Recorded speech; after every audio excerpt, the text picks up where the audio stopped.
Ada dua nama yang langsung bikin kita mikir aksi laga, Bruce Lee dan Brandon Lee. Nama mereka udah kayak legenda hidup di dunia film laga, bahkan buat generasi yang nggak pernah nonton film mereka di bioskop. Ayah dan anak ini sama-sama jagoan, sama-sama karismatik, dan sama-sama punya aura bintang yang susah ditandingi. Tapi nasib mereka tragis banget, dan anehnya, kisah mereka mirip satu sama lain. Lagi di puncak karir, tiba-tiba keduanya out secara mendadak. Dunia hiburan pun gempar, fans di seluruh dunia nggak percaya dengan kabar duka itu. Ini bukan sekadar kisah sedih, tapi misteri yang bikin penasaran sampai sekarang.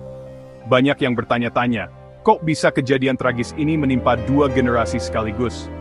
Bruce Lee, legenda dengan tendangan super cepat, bukan cuma aktor tapi juga ikon budaya pop yang menginspirasi jutaan orang. Dia mengubah cara dunia memandang seni bela diri. Brandon Lee, anaknya, ganteng, berbakat, ibef dan siap jadi bintang laga generasi baru. Banyak yang yakin dia bakal melanjutkan warisan ayahnya. Tapi, takdir berkata lain.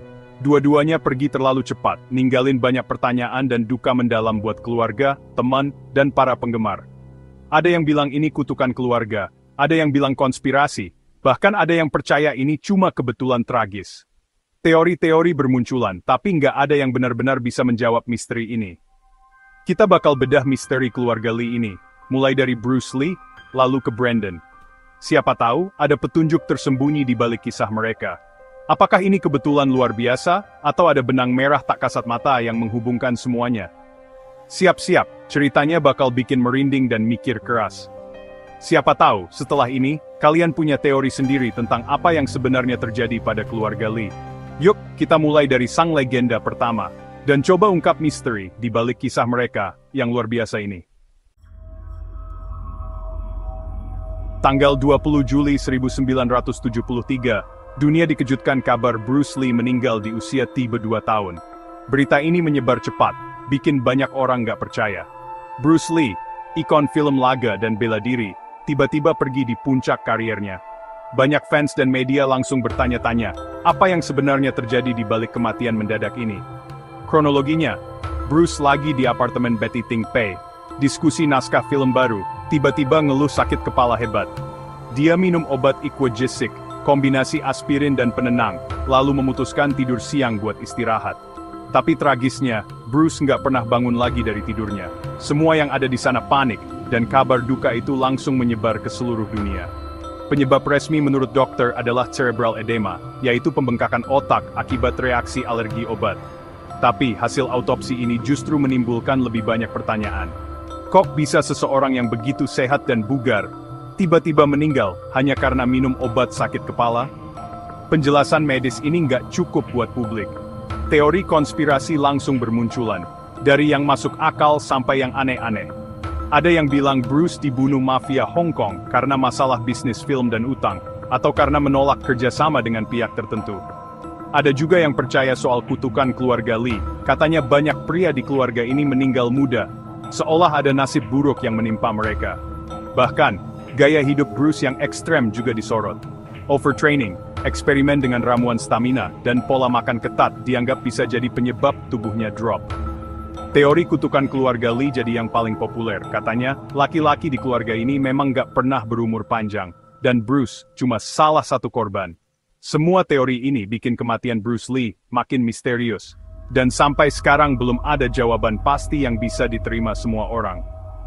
Bruce Lee dikenal gila latihan, selalu menantang batas tubuhnya sendiri demi mencapai kesempurnaan gerak dan kekuatan. Ia nggak pernah puas dengan hasil biasa-biasa saja. Banyak yang bilang tubuhnya akhirnya nggak kuat nerima porsi latihan ekstrem, pola makan ketat, dan suplemen aneh yang ia konsumsi setiap hari. Intinya, kematian Bruce Lee ninggalin lubang besar di dunia film dan bela diri, serta misteri yang belum terpecahkan sampai sekarang. Dunia kehilangan sosok inspiratif yang mengubah wajah perfilman Asia dan Hollywood. Sampai hari ini, misteri kematian Bruce Lee masih jadi bahan diskusi, teori, dan spekulasi di kalangan fans dan peneliti. Tapi, Bruce Lee bukan cuma soal kematian tragis. Ia adalah simbol semangat, inovasi, dan keberanian menembus batas. Ada sisi lain dari Bruce Lee yang gak kalah menarik untuk diulik. Kisah hidup, filosofi, dan warisan yang ia kongerkan untuk dunia. 2 bulan sebelum meninggal, Bruce Lee pernah pingsan saat dubbing Enter the Dragon. Diagnosisnya sama, cerebral edema. Bruce Lee bukan cuma jago berantem, tapi juga filsuf. Be water, my friend. Filosofinya soal adaptasi dan kekuatan. Dia juga bilang, I fear not the man who has practiced 10,000 kicks once, but I fear the man who has practiced one kick 10,000 times. Bruce Lee dimakamkan di Seattle, di samping anaknya, Brandon Lee. 2 nisan berdampingan, ayah dan anak, sama-sama pergi muda.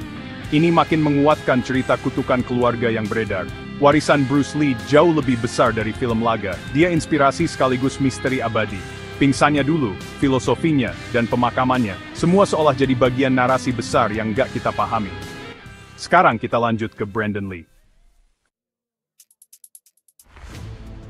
Brandon Lee, anak Bruce Lee, juga meninggal tragis saat syuting film The Crow, 31 Maret 1993. Kejadian ini mengejutkan dunia, karena Brandon sedang berada di puncak karirnya, dan diharapkan menjadi bintang besar seperti ayahnya. Banyak yang tidak percaya bahwa hidupnya berakhir begitu cepat dan mendadak. Dia meranin Eric Draven, karakter yang bangkit dari kematian. Ironis, karena Brandon beneran tewas di lokasi syuting. Perannya di film ini sangat ikonik, dan banyak yang bilang, Brandon benar-benar menghidupkan karakter tersebut dengan penuh emosi dan kedalaman. Harusnya pistol diisi peluru hampa, tapi ada serpihan proyektil beneran yang nyangkut, dan itu yang menewaskan Brandon. Insiden ini terjadi karena kelalaian prosedur keamanan di lokasi syuting, sesuatu yang seharusnya bisa dihindari. Usianya baru 28 tahun, lebih muda dari ayahnya saat meninggal.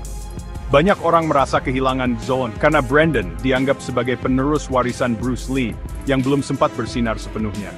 Kecelakaan ini akibat kelalaian kru properti senjata.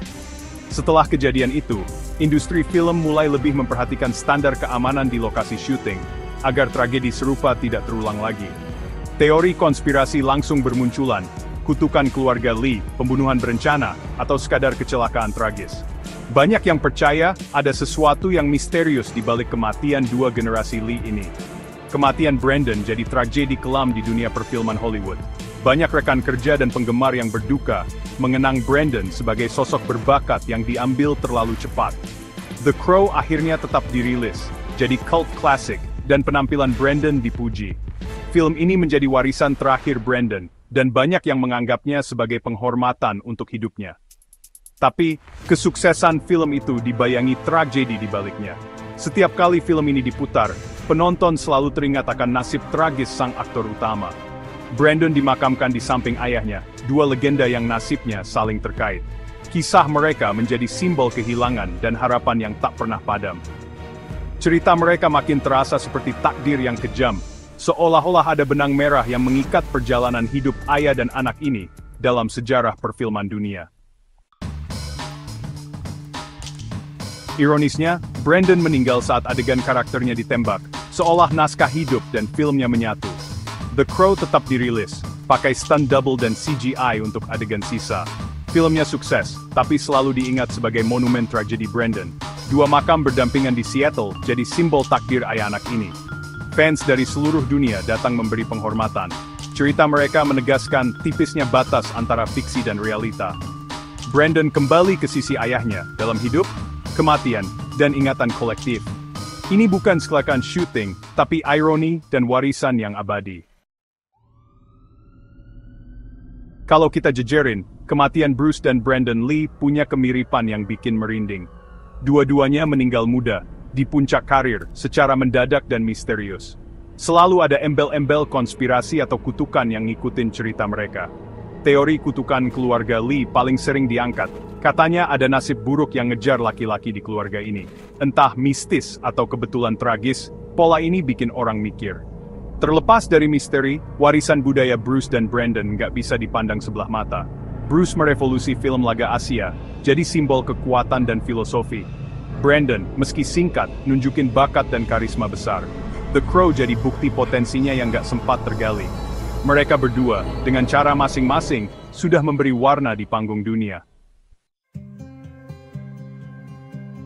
Setelah semua ini, pertanyaannya, kebetulan tragis, atau ada sesuatu yang lebih gelap di balik nasib keluarga Lee? Ayah dan anak, sama-sama bintang laga, sama-sama meninggal muda, sama-sama ninggalin misteri. Kalau ini cuma kecelakaan, keluarga Lee benar-benar apes. Tapi kalau ada unsur lain, ceritanya makin bikin penasaran. Mungkin kita nggak akan pernah tahu jawabannya. Yang jelas, kisah Bruce dan Brandon Lee ngasih pelajaran soal kerja keras, warisan, dan betapa berharganya waktu.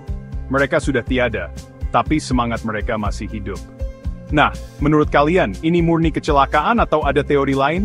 Tulis di kolom komentar. Siapa tahu diskusi kita bisa jadi pencerahan baru, atau minimal sama-sama merinding mikirin misteri keluarga Lee ini.